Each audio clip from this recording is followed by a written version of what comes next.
وزیراعظم شہباز شریف کا کہنا ہے کہ ہماری حکومت ختم ہونے میں 1 مہینہ رہ گیا ہے، تجارتی خسارے کی وجہ سے مسائل کا سامنا ہے۔ وزیراعظم شہباز شریف نے اسلام آباد میں نیشنل یونیورسٹی آف ٹیکنالوجی کے مرکزی کیمپس کی سنگ بنیاد رکھنے کی تقریب سے خطاب کرتے ہوئے کہا کہ گزشتہ ادوار میں 4,50,000 طلبہ کو میرٹ پر وظائف دیے۔ نوجوانوں کو ہنرمند بنانا وقت کا تقاضا اور کامیابی کی کنجی ہے۔ ملک کی ترقی کے لیے فنی تعلیم کا فروغ ضروری ہے۔ تعلیم کسی ایک طبقے کا نہیں، سب کا حق ہے۔ شہباز شریف کا مزید کہنا تھا کہ اگر ہنرمند لوگوں کو بیرون ملک بھیجیں گے تو پاکستان کا تجارتی خسارہ کم ہو جائے گا۔ سکل ڈیولپمنٹ ہماری ترجیح ہونی چاہیے۔ نوجوان نسل کرپشن کو فوری طور پر ختم کر کے ملک کو آگے لے جانے کی صلاحیت رکھتی ہے۔ اس ملک کے اندر اگر ہم نے ترقی کرنی ہے تو ہمیں ایسی باتوں کو اپنے پاؤں کی زنجیر نہیں بنانا، بلکہ اس کا حل نکالنا ہے تاکہ قوم کے کروڑوں بچے اور بچیاں وہ آگے بڑھیں اور تعلیم حاصل کریں۔ میں کہنا یہ چاہتا ہوں کہ تعلیم سب کا حق ہے، یہ کسی ایک فرد کا، یہ ایک طبقے کا حق نہیں ہے، یہ سب کا حق ہے۔ اور انہی معاملات کے لیے چاہے وہ تعلیم ہو، علاج ہو، چاہے وہ جاب اپرچونٹیز ہوں، یہ ملک معرض وجود میں آیا۔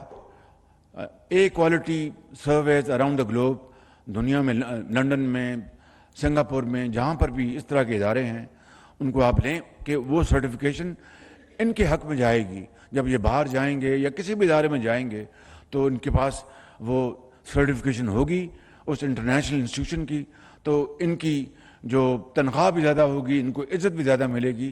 تو فیڈرل لیول پر جو ہم نے پنجاب میں کیا تھا اس کو ایمولیٹ کریں اسی کو، اور ایم او یوز ایگریمنٹ نہیں، اس سے آگے جائیں اور وہاں ادارے یہاں پر آ جائیں، pay them and get the services. اس کا بہت زیادہ پاکستان کو فائدہ پہنچے گا، اور باہر کی جو کمپنیاں ہیں، باہر کے جو ممالک ہیں، ان سرٹیفکیٹس کو وہ خوش دلی سے قبول کریں گے، اور اس کا بہت ان بچوں کو بے پناہ فائدہ ہوگا۔ وزیر اعظم شہباز شریف کی حکومت ملکی معیشت کو ڈیفالٹ سے بچانے کے لیے کٹھن مرحلہ طے کرنے کے بعد $3 ارب مالیت کا کوئی IMF قرض پروگرام لینے میں کامیاب ہو گئی۔ قرض پروگرام سے پاکستانی معیشت پر کیا اثرات مرتب ہوں گے، جانتے ہیں اسلام آباد سے اشفاق مغل کی اس رپورٹ میں۔ طویل انتظار کے بعد پاکستانی معیشت کے لیے ہوا کا خوشگوار جھونکا۔ IMF کے ایگزیکٹو بورڈ کی منظوری کے بعد پاکستان کو قرض پروگرام کی پہلی قسط کی مد میں $1 ارب کروڑ وصول بھی ہو گئے۔ IMF کی قرض منظوری کے بعد پاکستانی معیشت پر ڈیفالٹ کے چھائے بادل چھٹنے لگے۔ وزیر خزانہ اسحاق ڈار کے مطابق IMF کی پہلی قسط کے بعد زرعی مبادلہ کے ذخائر $13 اور $14 ارب کے درمیان ہوں گے۔ اس سے قبل سعودی عرب نے $2 ارب اور UAE نے بھی $1 ارب پاکستان کو دیے ہیں، جس کی وجہ سے رواں ہفتے اسٹیٹ بینک کے ذخائر میں $4 ارب کروڑ کا اضافہ ہوا ہے۔ زرعی مبادلہ کے ذخائر میں اضافے کے ساتھ غیر یقینی معاشی صورتحال ختم ہونے لگی ہے۔ ڈالر کی قدر میں غیر معمولی کمی دیکھنے کو ملی ہے۔ اوپن مارکیٹ میں ڈالر $300 سے کم ہو کر $275 کی سطح پر پہنچ گیا ہے، جبکہ ڈالر کی قدر میں مزید کمی کا سلسلہ جاری رہنے کا امکان ہے، اور آنے والے دنوں میں پیٹرولیم مصنوعات کی قیمتوں میں بھی غیر معمولی کمی دیکھنے کو ملے گی۔ IMF کی سربراہ کرسٹلینا جارجیوا کا کہنا ہے کہ پروگرام پر عمل درآمد پاکستانی معیشت کے استحکام کے لیے ضروری ہے۔ پالیسیوں پر تسلسل سے عمل درآمد کے ذریعے عدم توازن دور ہوگا۔ ان کا کہنا ہے کہ قرض پروگرام سے پاکستان کے لیے میکرو اکنامک استحکام لانے کا موقع ملا ہے۔ امریکی وزیر خارجہ اینٹونی بلنکن نے کہا ہے کہ مشکل کی گھڑی میں پاکستانی عوام کے شانہ بشانہ کھڑے ہیں۔ پاکستان کے لیے IMF پروگرام کی منظوری کا خیر مقدم کرتے ہیں۔ ہم چاہتے ہیں کہ پاکستان میکرو اکنامک اصلاحات اور پائیدار اقتصادی بحالی کے لیے کام جاری رکھے۔ امریکی وزیر خارجہ اینٹونی بلنکن نے کہا ہے کہ مشکل کی گھڑی میں پاکستانی عوام کے شانہ بشانہ کھڑے ہیں۔ پاکستان کے لیے IMF پروگرام کی منظوری کا خیر مقدم کرتے ہیں۔ ہم چاہتے ہیں کہ پاکستان میکرو اکنامک اصلاحات اور پائیدار اقتصادی بحالی کے لیے کام جاری رکھے۔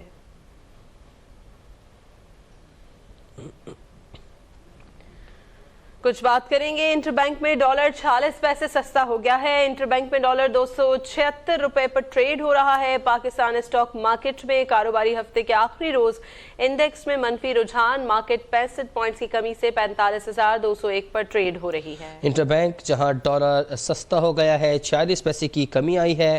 انٹر بینک میں ڈالر $276 پر ٹریڈ ہو رہا ہے۔ پاکستان اسٹاک مارکیٹ میں کاروباری ہفتے کے آخری روز انڈیکس میں منفی رجحان، مارکیٹ 65 پوائنٹس کی کمی سے 45,201 پر ٹریڈ ہو رہی ہے۔ مارکیٹ میں 65 پوائنٹس کی کمی آئی ہے اور اس وقت وہ 45,201 پوائنٹس پر کھڑی ہے، لیکن انٹر بینک میں ڈالر سستا ہونے کی خبر ہے، 46 پیسے سستا ہوا ہے اور اس وقت ڈالر کی انٹر بینک قیمت 276 روپے ہے، لیکن پاکستان اسٹاک مارکیٹ میں پورے ہفتے کے بعد آج کچھ منفی رجحان دیکھا گیا ہے۔ انتخابی اصلاحات کے لیے بنائی جانے والی پارلیمانی کمیٹی سے تحریک انصاف کا بائیکاٹ ختم، سینیٹر علی ظفر نے کمیٹی کے تیسرے اجلاس میں شرکت کی۔ سیاسی جماعتوں پر پابندی کا معاملہ ایجنڈے سے نکال دیا گیا ہے، تفصیلات کے لیے دیکھیے یہ رپورٹ۔ رکن قومی اسمبلی اور پارلیمانی کمیٹی کے سربراہ سردار ایاز صادق کی سربراہی میں انتخابی اصلاحات سے متعلق پارلیمانی کمیٹی کا تیسرا اجلاس 2.5 گھنٹے تک جاری رہا۔ اجلاس میں تحریک انصاف کے سینیٹر علی ظفر نے بذریعہ ویڈیو لنک شرکت کی۔ اجلاس کے بعد وزیر قانون اعظم نذیر تارڑ نے میڈیا سے گفتگو میں دعویٰ کیا کہ الیکشن اصلاحات پر 99% کام مکمل کر لیا گیا، جن نکات پر اتفاق نہیں تھا اس پر بھی اتفاق ہو گیا ہے۔ جن چیزوں پہ نہیں تھا اتفاق رائے ان پہ اتفاق رائے ہو گیا۔ اب تقریباً 99% چیئرمین صاحب نے اپنی بردباری سے 99% جو معاملات ہیں وہ حل کرا دیے ہیں۔ وزیر قانون نے کہا کہ 1-2 معاملات پر پی ٹی آئی کی جانب سے تحفظات کا اظہار کیا گیا، یہ معاملات اتنے حساس نہیں کہ انہیں حل نہ کیا جا سکے۔ سینیٹر علی ظفر صاحب نے بھی کہا ہے کہ وہ تجویز دے دیں گے، اور وہ ایسے ایشوز نہیں ہیں جو کہ پولیٹیکلی کنٹینشیس ہے، وہ ٹیکنیکلی اور لیگلی دیکھنے والی باتیں ہیں۔ وزیر قانون نے بتایا کہ سیاسی جماعتوں پر پابندی کے معاملے کو کمیٹی اجلاس کے ایجنڈے سے نکال دیا گیا ہے۔ اس وقت وزیراعظم میاں محمد شہباز شریف تقریب میں شریک ہیں، براہ راست آپ کو لیے چلتے ہیں، مناظر آپ کو دکھا رہے ہیں۔ اس وقت وزیراعظم میاں محمد شہباز شریف، وفاقی وزیر احسن اقبال اور دیگر عمائدین اس وقت ان کے ہمراہ موجود ہیں۔ اس سے قبل وزیراعظم نے یونیورسٹی ووکیشنل ایجوکیشن پروگرام کا افتتاح بھی کیا تھا اور وزیراعظم کا یہ کہنا تھا کہ یہ پروگرام نواز شریف کے دور کی ابتدا تھی۔ یہ مناظرین آپ کے سامنے جہاں اس وقت میاں محمد نواز شریف اور میاں محمد شہباز شریف اور دیگر وزراء اس وقت موجود ہیں، براہ راست یہ مناظر آپ دیکھ سکتے ہیں۔ وزیر اعظم شہباز شریف اس وقت اسلام آباد میں ایک تقریب میں شریک ہیں جن کے ساتھ وفاقی وزراء بھی موجود ہیں، وفاقی وزیر خرم دستگیر، احسن اقبال اور دیگر بھی وزیر اعظم شہباز شریف کے ہمراہ موجود ہیں اور اس وقت گراؤنڈ بریکنگ سیریمنی کا انعقاد کیا گیا ہے۔ وزیر اعظم شہباز شریف اس تقریب میں شریک ہوئے ہیں۔ چشمہ کینال سے متعلق ایک تقریب رکھی گئی ہے جس میں وزیر اعظم شہباز شریف شریک ہیں۔ اس موقع پر وزیر اعظم کا کہنا تھا کہ تعلیم کسی ایک طبقے کا نہیں، سب کا بنیادی حق ہے۔ چشمہ نیوکلیئر پاور پلانٹ کی تقریب میں وزیر اعظم اس وقت شریک ہیں اور یہ گراؤنڈ بریکنگ سیریمنی رکھی گئی ہے جس میں وفاقی وزراء بھی موجود ہیں اور اس کے ساتھ دیگر لوگ بھی وزیر اعظم کے ہمراہ موجود ہیں۔ یہ مناظر آپ دیکھ سکتے ہیں، وزیر اعظم شہباز شریف اس وقت تقریب میں شریک ہیں، وفاقی وزیر احسن اقبال اور وفاقی وزیر خرم دستگیر بھی وزیر اعظم کے ہمراہ موجود ہیں۔ صلی اللہ تعالی علی النبی الکریم وعلی آلہ وصحبہ اجمعین برحمتک یا ارحم۔ جزاک اللہ۔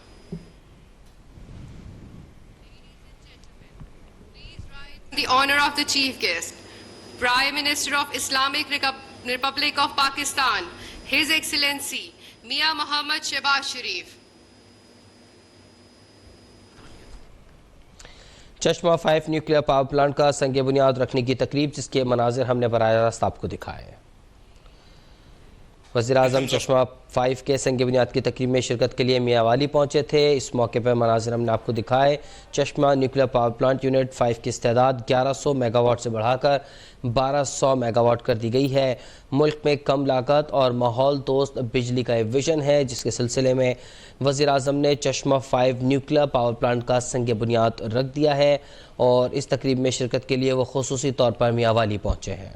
ملک میں کم لاگت اور ماحول دوست بجلی کا ویژن، وزیر اعظم شہباز شریف نے چشمہ 5 نیوکلیئر پاور پلانٹ کا سنگ بنیاد رکھ دیا ہے۔ چشمہ نیوکلیئر پاور پلانٹ کی 5 کی استعداد 1100 میگا واٹ سے بڑھا کر 1200 میگا واٹ کر دی گئی ہے۔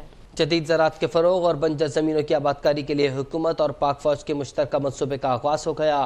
زراعت میں جدت کے منصوبے سے ملک خوراک کے حوالے سے خود کفیل ہوگا جبکہ غیر ملکی سرمایہ کاری کے مواقع پیدا ہوں گے۔ پاک فوج کے اس انقلابی اقدام کے بارے میں پاکستانی عوام کا کہنا ہے کہ ہمارے اداروں کی طرف سے لیا گیا یہ فیصلہ انتہائی خوش آئند ہے۔ زراعت کے معاملے میں لیا گیا یہ قدم نہایت مثبت ہے۔ بنجر زمینیں آباد کرنے کا آرمی چیف کا فیصلہ بہت اچھا ہے۔ یہ فیصلہ بہت اچھا ہے، اس سے روزگار بڑھے گا۔